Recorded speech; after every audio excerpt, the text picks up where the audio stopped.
So, who are you? Hi, I'm Cecile, CEO of StereoLabs, and we make the Z camera. Yeah. So this is a 3D depth camera, right? Exactly. And this is going to be really important in the next few years as these things start to shrink down in size and get put on glasses like Magic Leap, right? Exactly. So, what is your camera for right now? And who do you think will need this camera right now? So we're targeting two applications, autonomous navigation and augmented reality. And as you said, depth is a very critical information for these two applications. And so what we've done here is actually reproducing how human vision works. So because we all have two eyes, but if you look at cameras on the market, they all have one sensor, one lens. So we decided to bring human vision to machines. So imagine what you can do with oops. Yeah, you got it there. So if you put this on a drone or a car or a robot, it will actually see and understand just like we do. Yeah. So imagine the world you can build with this. So a drone, you can actually put a robot or a drone at home, and it will understand how the space is organized, so it can see if there's a person, it can actually recognize objects.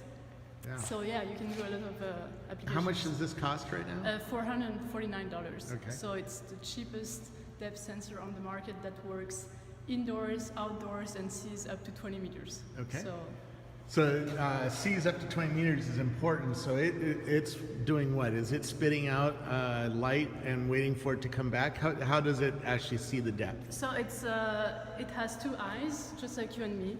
So there's the left camera and the right camera, and there's a slight difference between these two cameras, and they see the same scene but with a slight different point of view. Yeah. And this is actually how our brain works, and you can actually understand the depth from these two cameras.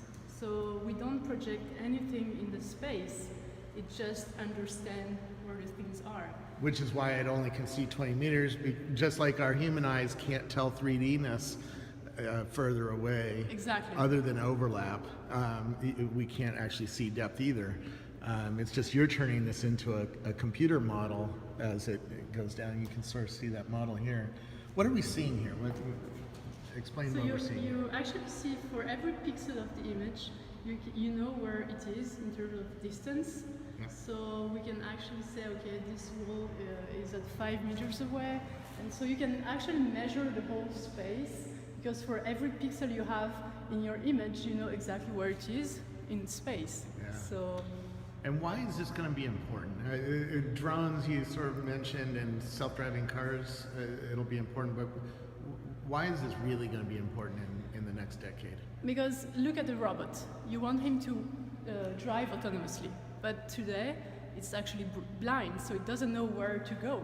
If you give him this sense of depth, it can actually make decisions and actually be smarter and say, okay, I cannot go there because there's someone, or I should go there because there's a door. So you are actually bringing eyes to machines, so that we can interact with machine and they can actually help us, like following us, helping us.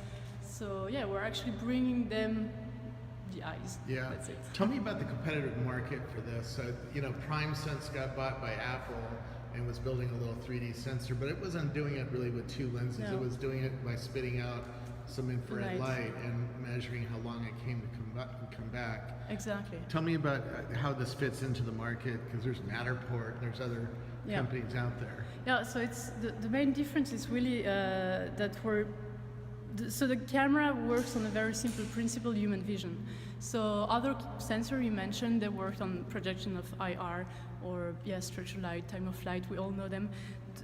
There are good cameras for just to control, maybe scanning objects, but as soon as you want to go outdoors and as soon as you want to have larger environment, you cannot use them because first they're blind by sunlight, and then they have a very short range. So they're good for some application, but as soon as you want to do augmented reality outdoors in large space, you cannot use them. And as soon as you want to go outside, make an autonomous drone or a robot, of course it's outside, so you cannot use them. And in this case, you would use a LiDAR, which is extremely expensive. Yeah. So And it's a moving part where this has no exactly. moving parts. Yeah. Yeah. Yeah. For maintenance, it's very difficult. Well, it's going to be interesting to see what you guys do. How did you fund this company? How did you get to So this we point? started 5 years ago, and we actually developed a 3D camera for the movie industry.